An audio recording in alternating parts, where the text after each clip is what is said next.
ಆತ್ಮೀಯ ಬಂಧುಗಳೇ, ಮಹಾಭಾರತ ಭೀಷ್ಮ ಪರ್ವ ಇದರಿಂದ ಯುಧಿಷ್ಠಿರನ ಚಿಂತೆ, ಕೃಷ್ಣನ ಆಶ್ವಾಸನೆ ಮತ್ತೆ ಕ್ರೌಂಚ ವ್ಯೂಹದ ರಚನೆ ಈ ವಿಚಾರದ ಬಗ್ಗೆ ನಾವು ತಿಳ್ಕೊಳ್ತಾ ಇದ್ವಿ. ಓದ ಭಾಗದಲ್ಲಿ ನಾವೇನು ತಿಳ್ಕೊಂಡ್ವಿ? ಯುಧಿಷ್ಠಿರ ಭೀಷ್ಮರು ತನ್ನ ಕಡೆ ಇರುವಂತಹ ಪರಾಕ್ರಮಿಗಳನ್ನೆಲ್ಲ ಕೊಲ್ತಾ ಇರೋದನ್ನ ನೋಡಿ ಅವನಿಗೆ ತುಂಬ ಬೇಜಾರಾಗುತ್ತೆ. ಸೊ ಅದಕ್ಕೋಸ್ಕರ ಕೃಷ್ಣನ ಹತ್ರ ಹೋಗಿ ಕೇಳ್ಕೊಳ್ತಾನೆ, ನಾನು ಬೇಕಾದರೆ ಕಾಡಿಗೆ ಹೊರಟೋಗ್ತೀನಿ, ನನಗೆ ರಾಜ್ಯ ಏನೂ ಬೇಡ, ನಾನು ಕಾಡಿಗೆ ಹೊರಟೋಗ್ತೀನಿ, ಕಠೋರವಾದಂಥ ತಪಸ್ಸು ಮಾಡ್ಕೊಂಡು ಇದ್ಬಿಡ್ತೀನಿ, ಆದರೆ ನನ್ನ ಕಡೆ ಇರುವಂತಹ ಯೋಧರನ್ನು ನಾನು ಸಾಯೋದಕ್ಕೆ ಬಿಡೋದಿಲ್ಲ ಯುದ್ಧದಲ್ಲಿ. ಯಾಕೆ ಅಂತಂದರೆ ಭೀಷ್ಮರ ಮುಂದೆ ಯಾರೂ ಏನೂ ಮಾಡೋದಕ್ಕೆ ಸಾಧ್ಯ ಇಲ್ಲ. ಸೊ ನನ್ನ ಕಡೆಯವ್ರು ಯಾರು ಹೋದರೂ ಕೂಡ ಭೀಷ್ಮರೆಲ್ಲರನ್ನು ಕೊಂದು ಬಿಡ್ತಾರೆ ಅನ್ನೋದು ನನಗೆ ಗೊತ್ತಿದ್ದ ಮೇಲೆ ನಾನು ಅವ್ರನ್ನ ಗೊತ್ತಿದ್ದು ಸಾಯೋದಕ್ಕೆ ಬಿಡೋದಕ್ಕೆ ನನಗಿಷ್ಟ ಇಲ್ಲ. ಅದಕ್ಕೋಸ್ಕರ ಈಗ ನೀನೇ ನನಗೆ ಹೇಳಬೇಕು, ನಾವು ಏನು ಮಾಡೋದ್ರಿಂದ ನಮಗೆ ಒಳಿತಾಗತ್ತೆ ಅಥವಾ ಹಿತವಾಗತ್ತೆ ಅಂತಂದ್ಬಿಟ್ಟು ಇಲ್ಲಿ ಕೃಷ್ಣನಿಗೆ ಪ್ರಶ್ನೆಯನ್ನು ಕೇಳ್ತಾ ಇದ್ದಾನೆ.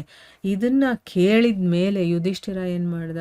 ಶೋಕದಿಂದ ಅವನಿಗೆ ಮೈ ಮೇಲೆ ಪ್ರಜ್ಞೆನೇ ಇಲ್ಲ, ಏನು ಮಾಡಬೇಕು ಅನ್ನೋದು ಗೊತ್ತಿಲ್ಲ. ಅದಕ್ಕೆ ಏನು ಮಾಡ್ತಾನೆ? ಬಹಳ ಹೊತ್ತಿನ ತನಕ ಕಣ್ಣುಗಳನ್ನು ಮುಚ್ಕೊಂಡು ಏನೋ ಯೋಚನೆ ಮಾಡ್ತಾ ಇದ್ದಾನೆ. ಅವನಿಗೆ ದಿಕ್ಕೇ ತೋಚದೆ ಇರೋ ಹಾಗೆ ಆಗ್ಬಿಟ್ಟಿದೆ. ಈಗ ನೋಡಿ, ಯಾರಾದರೂ ನಮ್ಮ ಎದುರುಗಡೆ ಯುದ್ಧ ಮಾಡೋರಿಗೆ ಎಷ್ಟು ಶಕ್ತಿ ಇದೆ ಅಂತ ಗೊತ್ತಾದ ಮೇಲೆ ಆ ಶಕ್ತಿಗೆ ಪ್ರತಿಶಕ್ತಿ ನಮ್ಮಲ್ಲಿಲ್ಲ ಅಂತಂದಾಗ ಅವರನ್ನು ಸಾಯಿಸೋದಕ್ಕೆ ಸಾಧ್ಯನೇ ಇಲ್ಲ. ಆವಾಗ ಅವನು ಯುದ್ಧ ಮಾಡಿನೂ ಏನು ಪ್ರಯೋಜನ? ಈಗ ಅವ್ರ ಮುಂದೆ ಹೋದರೆ ಎಲ್ಲರೂ ಸಾಯ್ತಾರೆ ಅಂತ ಗೊತ್ತಿದೆ. ಅದಕ್ಕೋಸ್ಕರ ಅವ್ನಿಗೆ ಇವಾಗ ಏನೂ ಗೊತ್ತಾಗ್ತಾ ಇಲ್ಲ, ಏನು ಮಾಡಬೇಕು ಅನ್ನೋದು ಗೊತ್ತಾಗದೆ ಕೃಷ್ಣನ ಹತ್ರ ಬಂದು ಈಗ ಅಲ್ಲಿ ಪ್ರಶ್ನೆ ಮಾಡಿ ಸುಮ್ಮನೆ ಕೂತ್ಕೊಂಡು ಯೋಚನೆ ಮಾಡ್ತಾ ಇದ್ದಾನೆ. ಆಗ ಭಗವಂತ ಶ್ರೀಕೃಷ್ಣ ಅವನು ಶೋಕದಿಂದ ಪೀಡಿತನಾಗಿದ್ದಾನೆ ಅಂತ ತಿಳ್ಕೊಂಡು ಇಡೀ ಪಾಂಡವರನ್ನು ತುಂಬ ಆನಂದಗೊಳಿಸ್ತಾ ಹೇಳ್ತಾನೆ. ಅಂದರೆ ಅವ್ರ ಮನಸ್ಸಲ್ಲಿ ಈಗ ಇನ್ನೂ ಉತ್ಸಾಹ ಬರಬೇಕು, ಅವರಿಗೆ ಶೋಕ ಹೋಗಿ ಆನಂದದ ಅನುಭವ ಆಗಬೇಕು. ಆ ರೀತಿ ಈಗ ಮಾತಾಡ್ತಾನೆ. ಏನು ಹೇಳ್ತಾನೆ? ಭಾರತನೇ, ನೀನು ಈ ರೀತಿ ಶೋಕ ಪಡಬಾರದು. ನೋಡು, ನಿನ್ನ ತಮ್ಮ ಎಂಥ ಶೂರವೀರ ಮತ್ತು ವಿಶ್ವವಿಖ್ಯಾತ ಧನುರ್ಧರನಾಗಿದ್ದಾನೆ. ನೀನು ಯಾಕೆ ಯೋಚನೆ ಮಾಡ್ತಾ ಇದೆಯಾ? ಅರ್ಜುನ ಏನು ಸಾಮಾನ್ಯವಾದಂತಹ ವೀರನ ಇಲ್ಲ, ಅವನು ವಿಶ್ವವಿಖ್ಯಾತನಾಗಿರುವಂಥ ಧನುರ್ಧರನಾಗಿದ್ದಾನೆ. ನಾನು ಮತ್ತು ಮಹಾ ಯಶಸ್ವಿಯಾದಂತಹ ಸಾತ್ಯಕಿ ನಿನಗೆ ಇಷ್ಟವಾದಂಥ ಕೆಲಸವನ್ನು ಮಾಡೋದರಲ್ಲಿ ತೊಡಗಿದ್ದೇವೆ. ಅಂದರೆ ನಾನೇ ನಿನ್ನ ಜೊತೆ ನಿಂತ್ಕೊಂಡು ಕೆಲಸ ಮಾಡ್ತಾ ಇದ್ದೀನಿ ಅಂದಮೇಲೆ ನೀನು ಯಾಕೆ ಯೋಚನೆ ಮಾಡ್ತಾ ಇದೆಯಾ? ಆ ವಿರಾಟ, ದೃಪದ, ದೃಷ್ಟದ್ಯುಮ್ನ ಮತ್ತು ಇನ್ನೂ ಅನೇಕ ಮಹಾಬಲಿ ರಾಜರು ಕೂಡ ನಿನ್ನ ಕೃಪಾಕಾಂಕ್ಷಿಗಳು. ಅಂದರೆ ನಿನಗೆ ಒಳ್ಳೆಯದಾಗಬೇಕು, ನಿನ್ನ ಜಯವಾಗಬೇಕು, ಮತ್ತು ನಿನ್ನ ಭಕ್ತರು ಕೂಡ ಆಗಿದ್ದಾರೆ. ಅಂದರೆ ನಿನ್ನನ್ನು ಇಷ್ಟಪಡೋರು ಅವರೆಲ್ಲರೂ ಕೂಡ.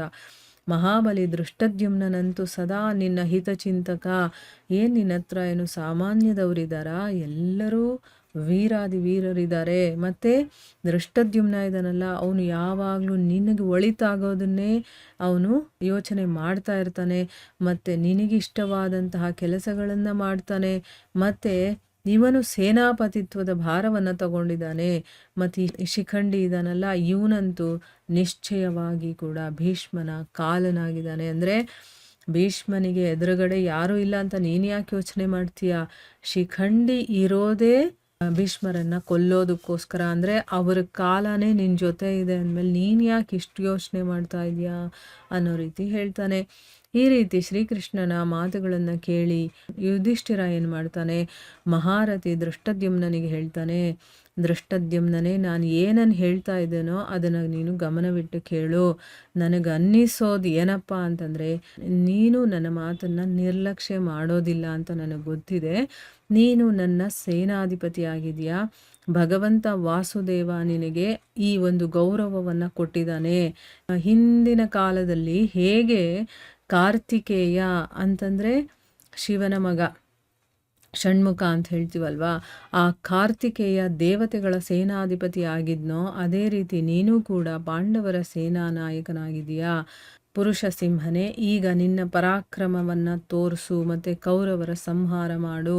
ಅಂದರೆ ಇಲ್ಲಿ ಕೃಷ್ಣನ ಮಾತುಗಳು ಕೇಳಿದ ಮೇಲೆ ಇವನಿಗೆ ಇವಾಗ ಒಂಥರ ಜೋಶ್, ಅಂತಂದರೆ ಹೌದು ನಾನು ಯುದ್ಧ ಮಾಡಬೇಕು ಅಂತ ಅನಿಸಿ ಈಗ ದೃಷ್ಟದ್ಯುಮ್ನನಿಗೆ ಅಂದರೆ ತನ್ನ ಸೇನಾಪತಿಯಾಗೆ ಹುರಿದುಂಬಿಸ್ತಾ ಇದ್ದಾನೆ.